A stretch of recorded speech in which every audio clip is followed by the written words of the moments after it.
Welcome to the Secret Sauce of Outsourcing podcast that's dedicated to making you better at insourcing from the Philippines. This is episode 402. Remember before you knew about OFS. So this episode stems from an experience I had many years ago, and I want to just take you back to before you knew about OFS. So if you haven't hired someone yet, I wish I had something more strong that I could say that'd be like, oh yeah, I guess I'll go do it today. If you've listened to all my episodes and you haven't done it yet, then if you have though, think about this.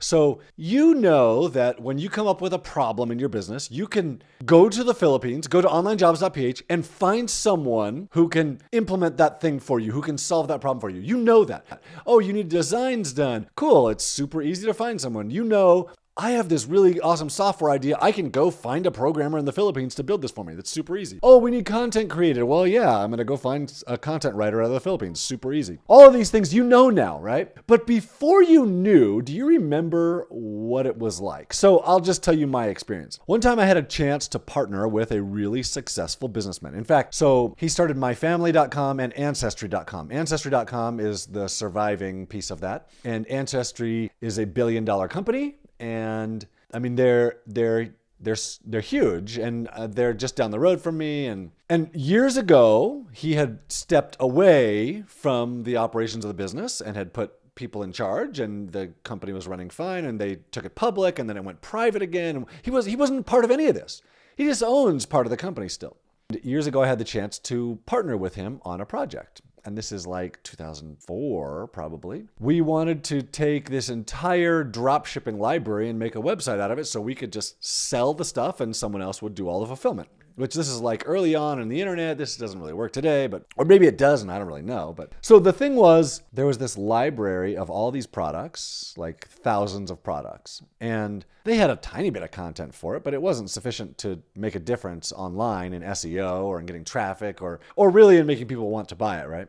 And so he said, well, you'll just write descriptions for all these things. Which when he said that, I was like, oh yeah, that's just definitely not going to happen, right? Because I'm not going to write the descriptions. The thought of writing the description, the thought of writing even one description for me was just sickening almost. Like my body just would not do it, right? And so I knew, I was a programmer and I knew I could take this data feed from this dropshipping company and I could plug it into a shopping cart system and I could make it all work technically. That was super easy. It was the content piece that really was not possible for me. I didn't know how to make it happen. And we weren't going to like fund what we were doing. And so there wasn't a way to pay someone locally $15 an hour to write the content. And the whole thing just fizzled because I didn't know how to solve this problem of how are we going to write unique content to get traffic to these things? And that opportunity for me just, it went away. Like it never happened. Nothing ever happened from it. And I think today, like I would love to have that business that would have started, in 2004. And I mean, I would imagine that could still be going today, making, I don't know, making money. I don't know how much money, but, it never happened because I didn't know the Philippines at the time. And thinking back on it now, I could like, if I had that opportunity or that problem now, it's like, oh yeah, that's super easy to solve.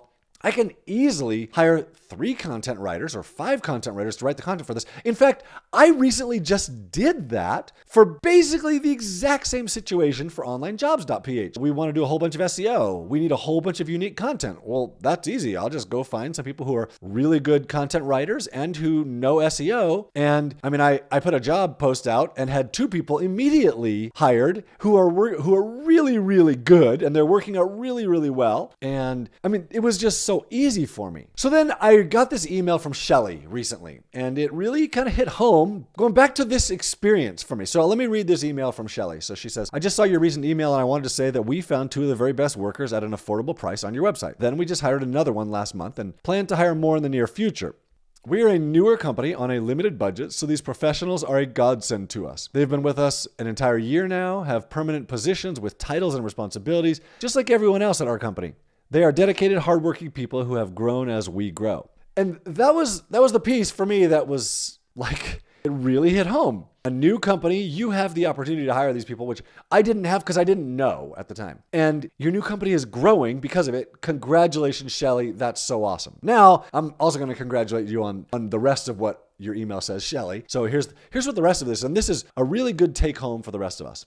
She continues, having said that, I will say that we treat them with respect and always keep good lines of communication open with them. You have to make special efforts to keep them informed and to have meetings when it's not the middle of the night for them. There has to be some give and take on both ends to make this work. But once you establish that trust in the relationship, this is a win-win for everyone. Thank you for having Onlinejobs.ph, Shelly. So, Shelly, thank you for the respect with which you treat them and for being considerate to them. I mean, I see so many people that are like, oh, no, they didn't show up at my time, and which is fine. Yeah, what Shelly says about once you establish that trust with them, it really is a big deal. And that's when they're willing to go above and beyond. That's when they want to help you out. That's when they want to do good stuff for you. Before that, before they trust you, they don't trust you, and not having that trust from them is really, really limiting factor from them. So going back to my original point, even though this was a long time ago when I didn't know how to fulfill this part of the business that I needed, I still remember it really vividly. And I remember the first few years of my business where I was just trying to do everything myself and I didn't know what to do and I didn't have the time to do it. And there were things I didn't like doing, but I knew how to do them and I didn't want to do them. And I remember like trying to get those things done and it taking away from the things that I did like. And even then, the things that I did like were programming, and that was all consuming, and it affected my personal life and my family life. And it was taking all of my time and I couldn't do anything else. And that was all before I hired my first VA, which was Joven out of the Philippines. And Joven really kind of changed everything for me. Not that he was very good. He wasn't an OFS, that's for sure. He was a VA. He was a virtual assistant, not skilled, not professional, not that great. But he helped me replace myself the first time. And that was a really, really big deal.